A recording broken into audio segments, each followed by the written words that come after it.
possession success! This is the final blow. Ninja! Shadow Strangle Jutsu!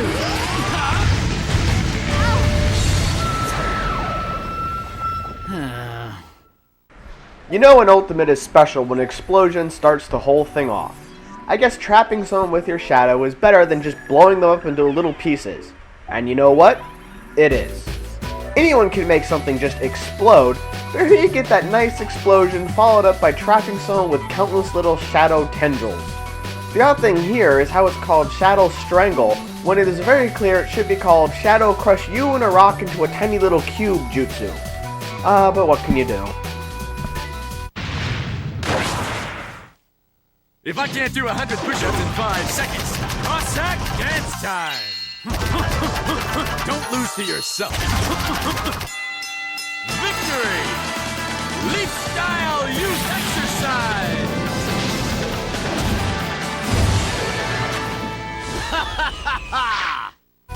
This is the most unique ultimate in the game for two reasons. The first is that no matter what, Guy is going to hit someone 99 times. The other reason is that this is the only ultimate in which the target gets no say over whether they get hit or not.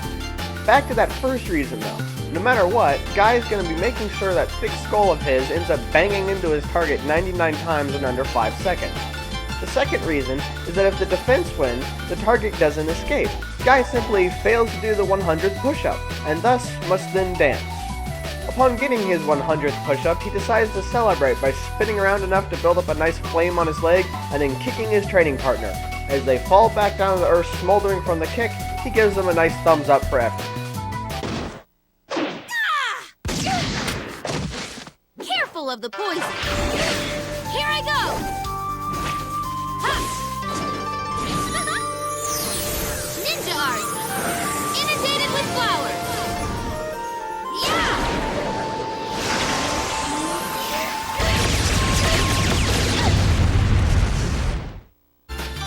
Really now, it starts off with their foot on someone's face. What could you possibly top that for humiliation? Probably the next part where she kicks you in the face.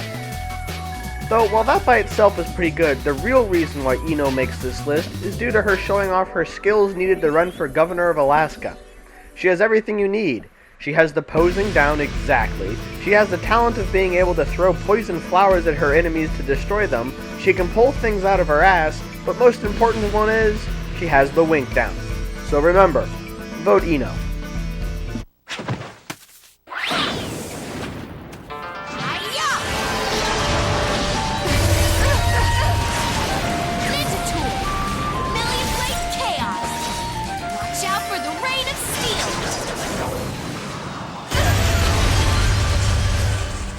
Didn't take much. Without a doubt, she wins the title of Queen of Overkill. She uses the tried, true, and tested method of fighting. Why only use one weapon that will kill someone if I can use a million? Which is exactly what she does. Takes a whole crapload of weapons and throws them at you. Though, that would be letting them off too easy. So, crazy little Tenten here decided to put each weapon on a wire so she could have them not only hit you again, but slam you into the ground. By the end of it, you have more holes in you than a Brawley movie's plot. Her last comment scares me though. If this isn't much to her, what would be much?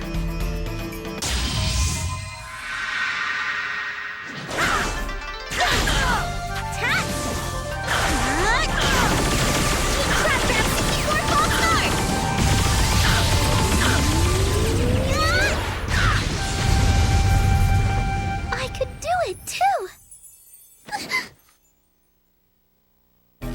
The attack itself isn't too bad.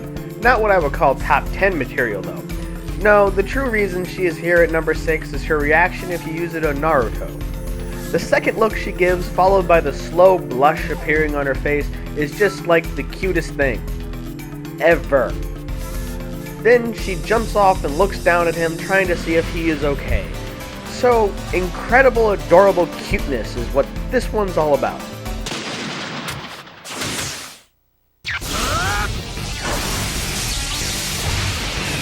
Lightning blade!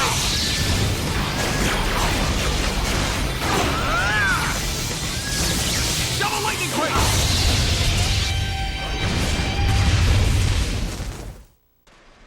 Following the same philosophy as Tenten, though not to the same extreme, we have Kakashi's ultimate.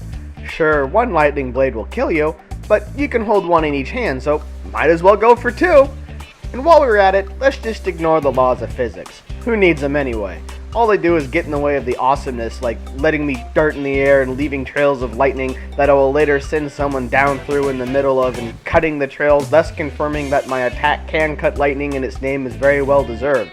Instead of just hitting them with a little bit of lightning from my palm and causing them to fall over dead, that would be too plain and boring. And you know what? I agree with the man. Screw physics as long as I get to look at an attack like this. 8 trigrams, 2 palms, 4 palms, 8 palms, 16 palms, 32 palms! 8 trigrams, 64 palms! Just a plain savage beating.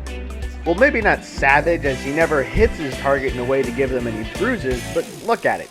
He juggles them in the air and they bounce off the ground with nothing but little flicks of the wrist and sharp strikes that seal chakra. He moves so fast you can barely see him most of the time. His attacks certainly do. Try counting them. You won't be able to get them all. He does them way too fast.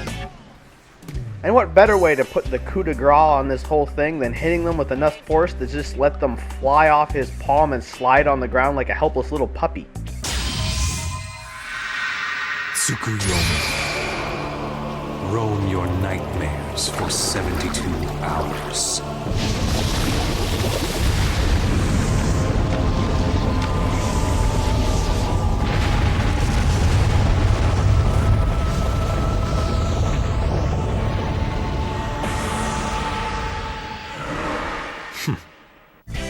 Man, this one screws with your head. Starts off as a nice little illusion created by looking into his eye, so you know whatever follows is going to be weird and twisted. Illusions always are. His target ends up in a dark world covered in water with a red moon in the sky. They then end up sinking into the water and that moon starts to fall on them. But wait, is that really a moon? That's no moon. It's a fireball. The water starts to boil as the giant fireball falls on the helpless victim. As it sinks, it zooms out and it turns out the whole thing was Itachi's eye the whole time. What a twist! Final serious note here. This is the prettiest ultimate in the game in my opinion. The sheer amount of detail on that moon fireball eye is incredible, and it is only matched by the detail of the water.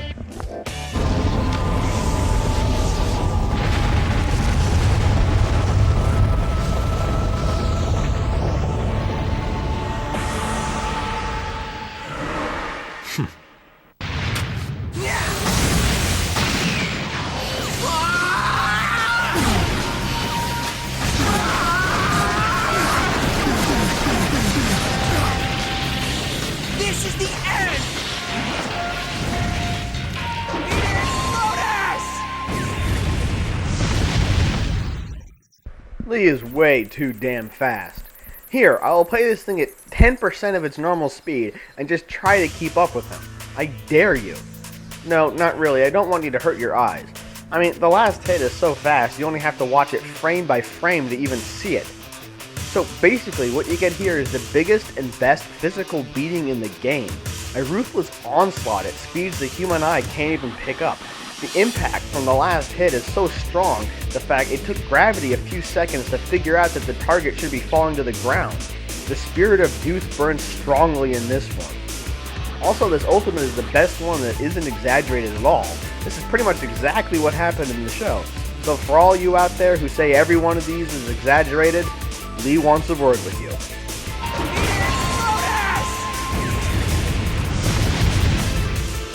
Whoa!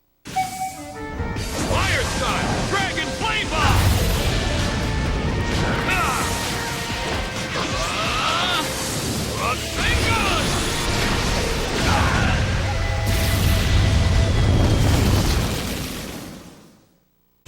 Leave it to the perverted old men to be the best. He is over the top and evil more than anyone else. Just look at his opponent after the flame bomb. They are on fire and falling to the ground dead. He has already barbecued them to the point where they aren't moving. Thankfully though, he decides it would be better to shove a Rasengan into them and create a swirling vortex of fire that erupts into a fire rain. which also shows a quick and easy way of adding an element to a Rasengan. The best part of all this though, the part that makes it number 1, well aside from everything so far, is the target keeps spinning in midair, while still on fire. So let's just see what condition you are in after this fight. Burnt, ripped apart, pelted with fire rain, and on top of it all, you need to throw up. Truly a fearsome attack.